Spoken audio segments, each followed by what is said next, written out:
Okay, this is problem 1424. It's on page 601.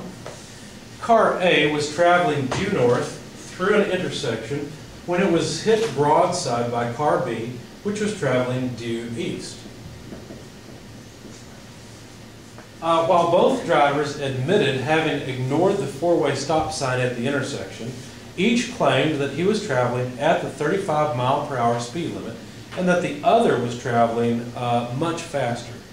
Knowing that car A weighs 2,000 pounds and car B weighs 3,600 pounds, and that the inspection of the scene of the accident showed that as a result of the impact, the two cars got stuck together and skidded in a direction 40 degrees north of east, determine A, which of the two cars was actually traveling at 35 miles per hour, and B, how fast the other car was moving. All right, so here's car B. It had some velocity that is due east. It hit car A broadside, so the initial impression is that it was the fault of car B, right? That's what it looks like. But let's see if we can't apply the principles of conservation of momentum and determine more about this. Now, the two cars got stuck together and had a final velocity, V prime, that was at an angle of 40 degrees from east. Okay? Now, there's some more information. Car A is a 2,000-pound car, and car B is a 3,600-pound car. Okay. Now, we believe that at least one of them is telling the truth and was going 35 miles an hour, but what really matters is which one was going faster, right? So let's see if we can figure this out. So we're going to assume that either VA or VB is 35 miles per hour and go from there. Now, what happens here? Well, the two cars collide. In the video we just saw, did you notice that some of the wheels came off the ground? Now, you heard the screeching of the tires as well, and so you know there was some force. But do you think that the frictional force between the ground and the tires is significant by comparison to the impact force? I don't think it's significant. Did you notice how one of the cars was lifted off the ground in the impact? Okay, so the impact force is much, much higher than the frictional force between the tires and the road.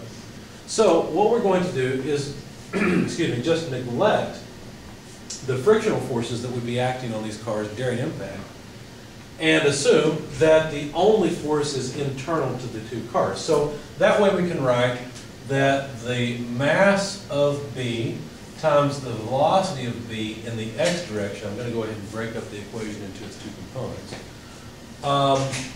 plus the mass of A times the velocity of A in the x direction, plus whatever external forces act over time in the x direction, equals the mass of A plus the mass of B times the final velocity in the x direction. And of course, the reason I've set it up to include both A and B in the system is so that there are only internal forces. So there's no external force to the system to act over time and change the motion.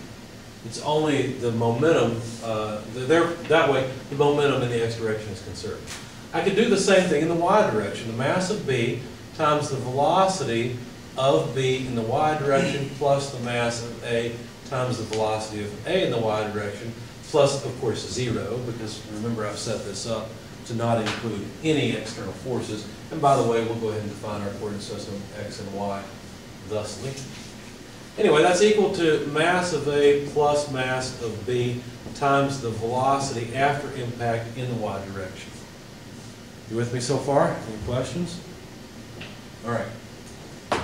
Now, the coordinate system is set up nicely such that B before impact has no y component. So this piece is 0. Similarly, A before impact has no x component of velocity before impact.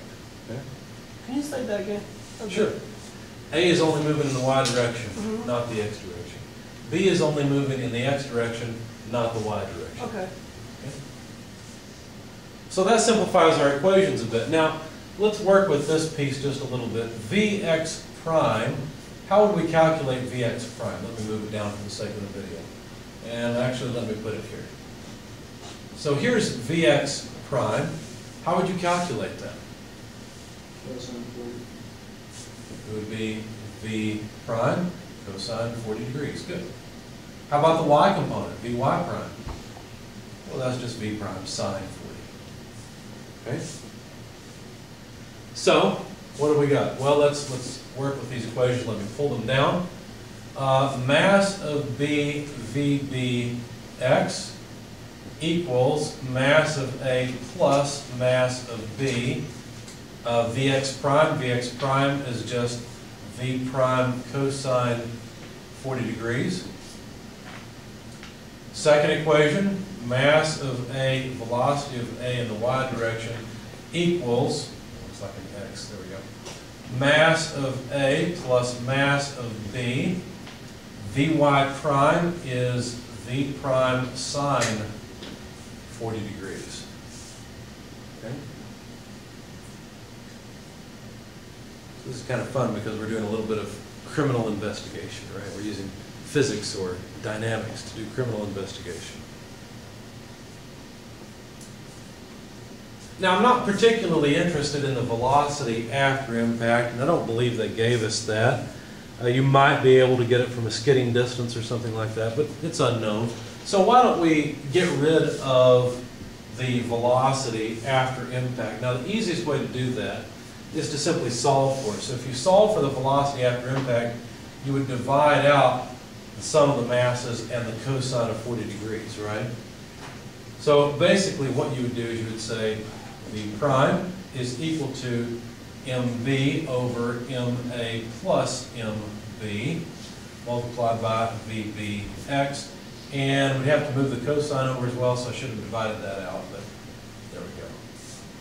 If you do the same thing for this equation, you'd find v prime is equal to ma vay divided by ma plus mb multiplied by sine 40 degrees in the denominator.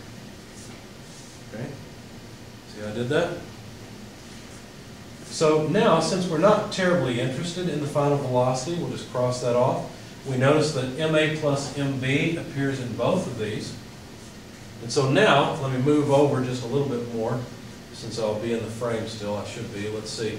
Let's see what happens. mb over cosine 40 degrees vbx is equal to ma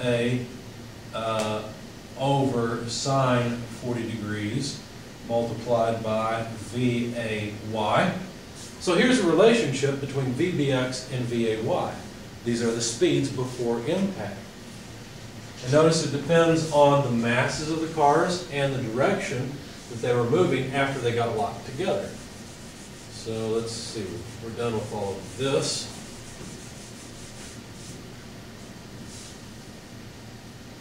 So let's see, we can solve for one in terms of the other. Let's see, the best way to do this, let's just solve for vay.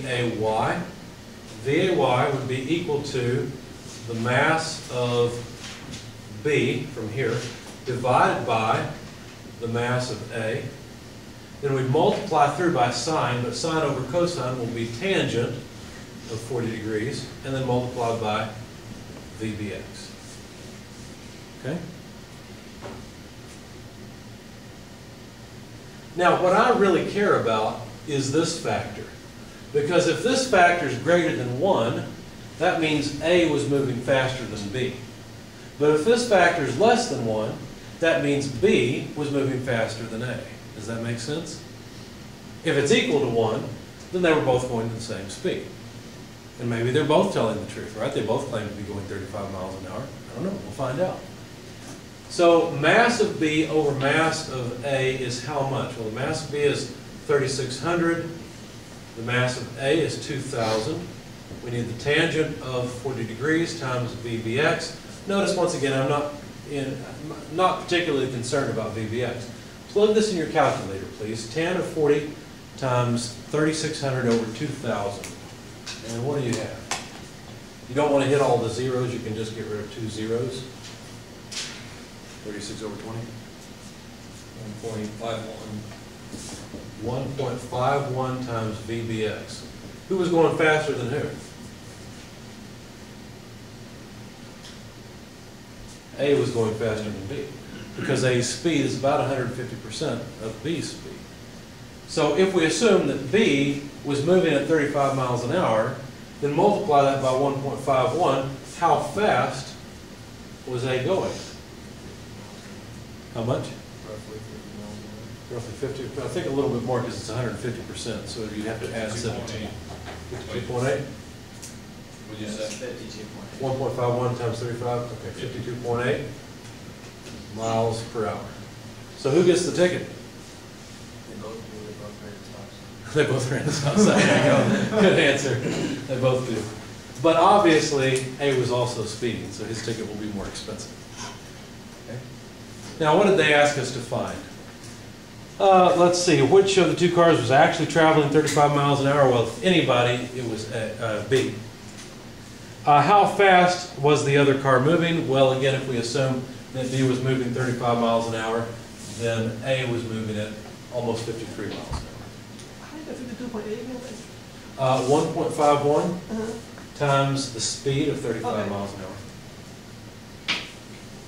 Any other questions?